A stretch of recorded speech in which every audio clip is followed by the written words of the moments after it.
9 de la mañana con 40 minutos y establecemos contacto con el ministro del Interior, don Rodrigo Delgado. Ministro, ¿cómo está usted? Muy buenos días. Hola Rafa, muy buenos días, un gusto saludarte. El gusto es mío, ministro.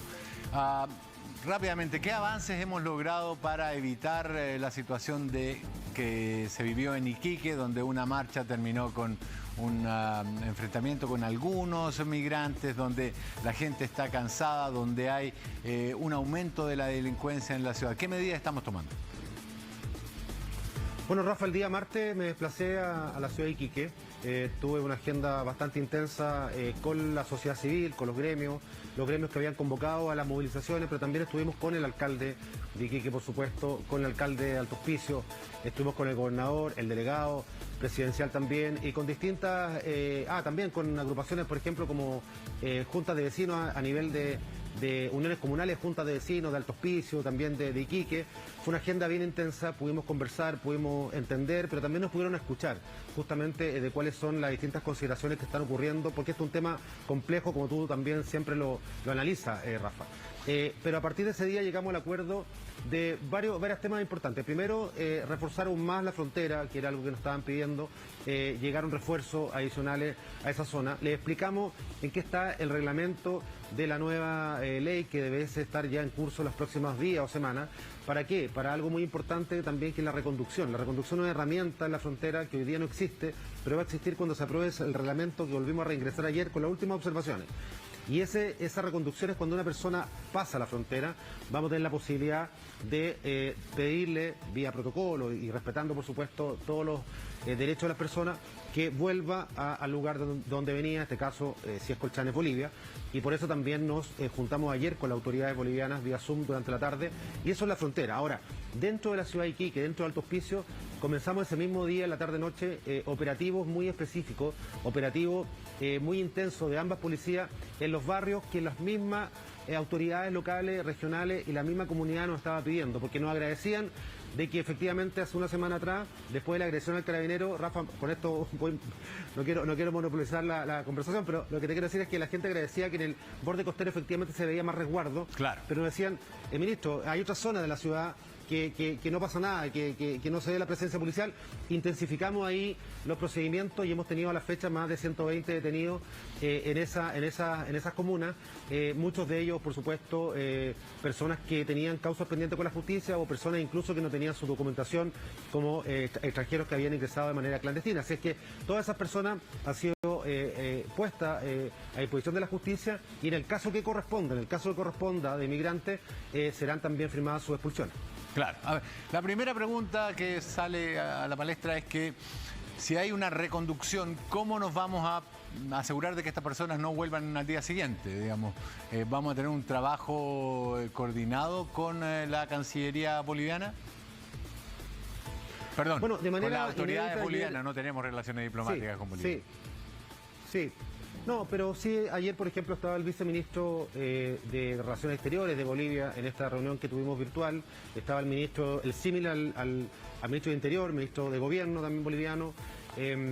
Y estábamos también con el canciller subrogante, con, en este caso, el subsecretario Gali. Bueno, estábamos conversando acerca de varios temas justamente de la frontera. A ellos les preocupa el contrabando que hay muchas veces desde Chile también hacia Bolivia. Nos preocupaban temas de seguridad, pero pusimos énfasis, Rafa, justamente en la nueva ley migratoria chilena, que nos parece que a Bolivia le debiese interesar por dos motivos, al menos dos motivos. Primero, porque se van a fortalecer las visas temporales de trabajo justamente para ciudadanos bolivianos que muchas veces vienen a Chile a trabajar por temporadas. Vienen, claro, ¿cierto? Muchos ciudadanos bolivianos a trabajar. Por ejemplo, el tema agrícola, hay muchos ciudadanos bolivianos que vienen por temporadas cortas, 6 meses, 3 meses. Entonces se les va a facilitar justamente con el nuevo visado. Y lo segundo, nosotros nos interesa que ellos conozcan nuestro proceso de reconducción, porque la reconducción involucra entregarlo también a las autoridades justamente del otro país de donde vienen, porque en el caso de Bolivia tiene una visa de tránsito justamente que se le da a los venezolanos, que dura, creo, 30 días.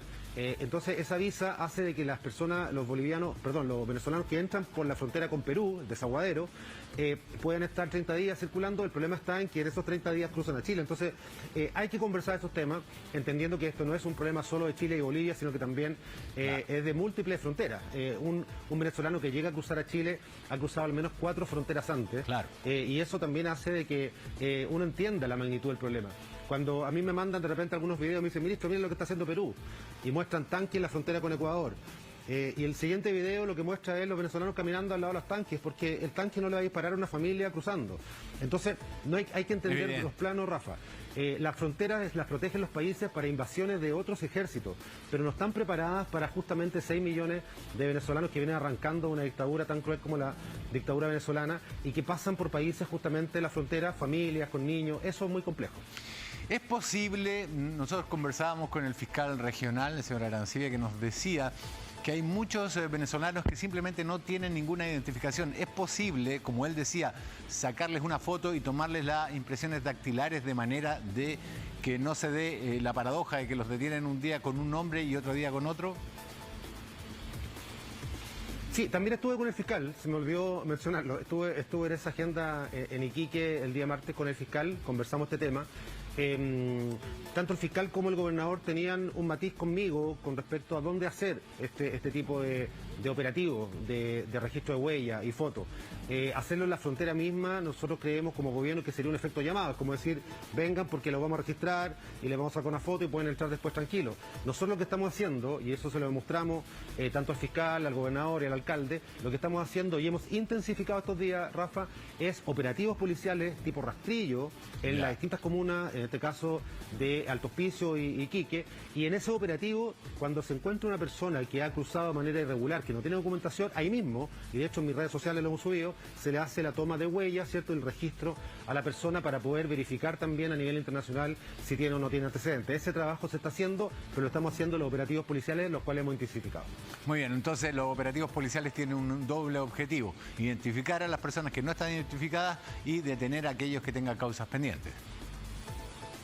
Sí, bueno, y en la ciudad de Arica estuvimos el día jueves con una agenda muy similar, conversando también con la sociedad civil, con los gremios también, con los alcaldes de la región, con el gobernador, también con la Fiscalía Regional, para justamente tener una agenda muy similar en la región de Arica y Parinacota, a pesar de que tienen diferencias, por supuesto, pero también definimos barrios prioritarios en donde se están haciendo desde ya una intensa labor policial con detenidos. Estamos fortaleciendo la frontera en Chacayuta, también el ministro de Defensa también se sumó obviamente con una mirada con respecto a cómo poder potenciar aquello, y también en ambas ciudades, tanto en Iquique como Arica, Rafa, comenzamos ya la capacitación a carabineros de reconducción, más allá de que el reglamento seguramente se va a demorar algunos días, esperamos dentro de febrero tenerlo, pero ya queremos tener capacitada a nuestra policía para que cuando salga ese reglamento puedan empezar ya a operar en la frontera, y también la relación, por supuesto, con los países, tanto Perú, en el caso de Arica, y Iquique, en el caso, cierto, de Tarapacá.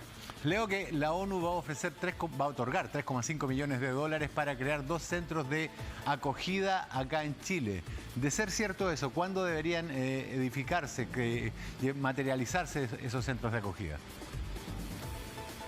Nosotros ya estamos trabajando con organismos internacionales, se han instalado centros de primera acogida en Colchane, en Iquique, en Arica también, tenemos varias rutas, eso lo estamos viendo con el Ministerio de Desarrollo Social, de hecho me acompañó la ministra subrogante a la ciudad de Arica, Andrea Valladares, estamos viendo los dispositivos y hemos tenido algunas dificultades en el caso de Colchane con las lluvias, ¿cierto?, de la semana antepasada, con algunas situaciones que ahí ocurrieron, también con algunos contagios de COVID, pero esos dispositivos se van incrementando en la medida también que tenemos acuerdos internacionales, pero también tenemos que lograr el equilibrio, Rafa, en el sentido de que cuando uno anuncia que tiene grandes dispositivos de acogida, también hay que tener el equilibrio con los efectos llamados, vale decir, claro, que eso no sea un motivo para decir, bueno, sigan llegando porque tenemos las condiciones adecuadas, porque más allá de tener un buen refugio, un buen centro de primera acogida en distintos lugares o comunas, el problema viene después. El problema viene después cuando estas personas ingresan clandestinamente a Chile, la informalidad administrativa, vale decir, no tener un carnet de identidad, no tener un contrato de trabajo, no tener cómo negociar un arriendo, cómo no tener un trabajo digno, eso les pasa la cuenta, porque después vienen las mafias, empiezan a abusar nuevamente de estas personas que han ingresado a Chile. Esto es un problema que requiere, por supuesto, el equilibrio. Ahora, lo que tenemos hoy día es esta crisis de ingreso clandestino en la macrozona norte, pero si uno ve los números, es muy menor a lo que ocurría, por ejemplo, antes de poner visas a los ciudadanos, por ejemplo, haitianos y venezolanos en 2018, donde entraban por el aeropuerto, cambiaban su estatus. O sea, hay que entender de que tenemos un problema en la macrozona norte, lo estamos tratando de abordar desde la ciudadanía, pero también la frontera, y creo que la nueva ley nos va a entregar herramientas que ojalá podamos potenciar, no solamente en lo que nos queda de este gobierno, sino que también cuando le traspasemos, ¿cierto?, lo que estamos haciendo a las nuevas autoridades, también, por supuesto, se siga de la misma manera e innovando también, obviamente, con otros focos que puedan darle a las nuevas autoridades. Ministro Delgado, Chile no firmó el pacto migratorio que nos hubiera dado ciertos protocolos, ciertas medidas de colaboración con otros países. Por tanto, le está tocando a usted y al subdirector de Cancillería hacerse cargo de un problema que, como usted mismo señalaba, es regional. La cantidad de migrantes venezolanos que ha huido a diferentes países de Latinoamérica es impresionante. Uno puede encontrarse arepas hoy día en Buenos Aires, que nunca las hubo, o en Montevideo, o en partes de Brasil, del sur de Brasil. Entonces, ¿de verdad no debería estar el canciller encabezando estas negociaciones con Bolivia y con otros países? El canciller Alamán, que parece tener las vacaciones más largas del mundo. A ver, lo primero, aquí los pactos muchas veces están diseñados para momentos en los cuales hay una migración estándar, o vale decir, hay flujos más o menos conocidos. Efectivamente, lo de Venezuela, tal como tú dices, Rafa, supera tal vez cifra histórica para Sudamérica por lejos, para Latinoamérica, y compite tal vez con otras migraciones masivas en el mundo. Solo comparable con el caso de Siria, por ejemplo. Claro. Exactamente. Y el número de venezolanos que han salido caminando literalmente de Venezuela tampoco es tan claro, pero se habla entre 6, 7 o tal vez un poco más, ¿cierto?, de millones de personas. Entonces, la colaboración internacional es importante en momentos de migración o de flujo estándar. Pero sin que restarle mérito a aquello, lo que yo te decía al principio, un venezolano que llega a cruzar la frontera con Chile, ya sea por Perú hacia Chile o por Bolivia hacia Chile, esa es la quinta frontera que está cruzando. ¿Vale? Por eso le hablo de la responsabilidad de muchos países. Claro, a ver, hay un equipo de trabajo con el canciller Alamán. Por ejemplo, hace algunos días atrás me tocó trabajar intensamente, algo que no salió mucho en los medios, pero había una situación bien compleja en el Paso de los Libertadores, con más de 4.000 camiones argentinos que no podían pasar, había una movilización de camiones argentinos. Lo trabajé con él. Mira, yo no soy quien para juzgar quién se toma vacaciones o en qué plazo se las toma o qué hace en sus vacaciones. Lo que sí me quedan claras dos cosas con respecto al canciller. Él está con vacaciones, y el cargo en el cual él fue designado, pero que no ha asumido sus funciones, las asume en abril. Por lo tanto, esos dos datos son los que yo manejo, Rafa, y yo con eso tengo que trabajar, y tengo que trabajar con los equipos que están, así como hay también subrogancia en distintos ministerios. Con el canciller subrogante, Rodrigo Yaña, ayer tuvimos una reunión con Bolivia y vimos estos temas. Pero aquí te pongo otro ejemplo, el tema de las cuotas. Muchos hablan de las cuotas. ¿Por qué no se trabaja por cuota? O sea, que en el fondo los 6 millones o 7 millones venezolanos se le asignen cuota a cada país. No sé, Brasil se hace cargo 1 millón, Perú se hace cargo otro millón, ¿cierto? Chile. Eso es muy teórico. No ha resultado ni siquiera en Europa con las cuotas, y además cuando vemos los flujos que pasan de frontera en frontera, ¿quién puede hacerse cargo de decir, no, si en realidad la cuota de Bolivia se va a quedar en Bolivia? Y vamos a asegurar que eso ocurra? La verdad es que creo que estamos en un momento en el cual efectivamente la colaboración internacional es tremendamente importante, pero también hay que ver el origen de esta migración, que es justamente Venezuela. Venezuela también tiene responsabilidad de resolver su conflicto interno para evitar el desangre, por así decirlo, para evitar justamente que las personas que han nacido, que han vivido y que no tenían intenciones de salir de ese país, lo tuvieron que hacer por motivaciones, ¿cierto?, de falta falta de comida, falta de alimentos, falta de oportunidades, falta de trabajo, etcétera. Entonces yo creo que también Venezuela tiene una responsabilidad muy importante en aquello y también sería importante que Venezuela se pronunciara al respecto, y la verdad es que lo que vemos al respecto es que está todo bien en Venezuela, hacen estos vuelos de retorno humanitario, mandan un avión cada 6 meses para que los países manden a 40 o 50 venezolanos que quieran volver. Vimos, ¿cierto?, el papelón que hizo también el embajador aquí cuando quiso estar en Iquique, ¿se acuerdan ustedes, cierto? Bajó a una playa para decirle a algunos venezolanos que volvieran y la respuesta de ellos fue: devuélvase solo con su avión. Entonces, estamos en una situación que es compleja. Ahora, nosotros como país tenemos que tomar medidas, pero esta es una situación que está afectando, tal como tú lo decías, a muchos países de Sudamérica y ni hablar en el mundo con otro tipo de migraciones. Yo espero, de verdad, que podamos resolverlo con la implementación de la nueva ley. La reconducción va a ser una herramienta que no va a resolverlo todo, por supuesto, Rafa, pero va a ayudar para que en la frontera podamos tener una herramienta distinta que hoy día no tenemos. Ministro, yo sé que está súper escaso de tiempo, pero no puedo evitar hacerle esta pregunta que no tiene que ver con su cartera, pero el diputado Ignacio Walker dijo que si las aberraciones que se estaban aprobando en algunas comisiones de la Convención Constituyente eran aprobadas por 2/3 del total de la Asamblea, habría que pensar en un plan B. Como autoridad responsable de las cosas que dice, ¿qué opina usted de estas declaraciones?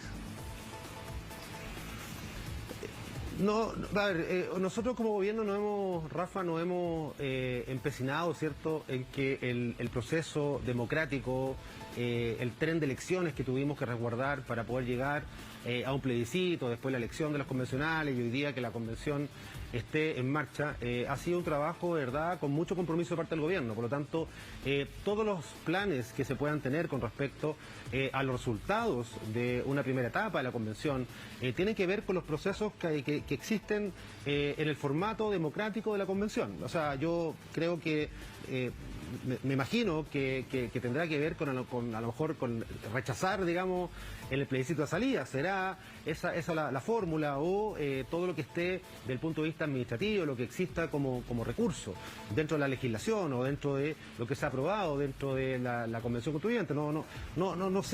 No sé cuál es el fondo, digamos, de la aseveración. Efectivamente lo leí como noticia, pero no tengo más elementos para opinar de cuál es el plan B. Pero efectivamente yo, por ejemplo, me puedo hacer cargo de algo.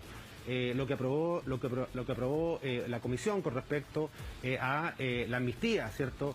Incluso para delitos futuros. Yo lo dije ayer también acá, me lo preguntaban los periodistas. Yo creo que nosotros hemos estado como gobierno siempre en contra del indulto y la amnistía, inclusive los delitos que se cometieron en el contexto del estallido, porque cada persona que cometió un delito grave tiene que enfrentar la justicia.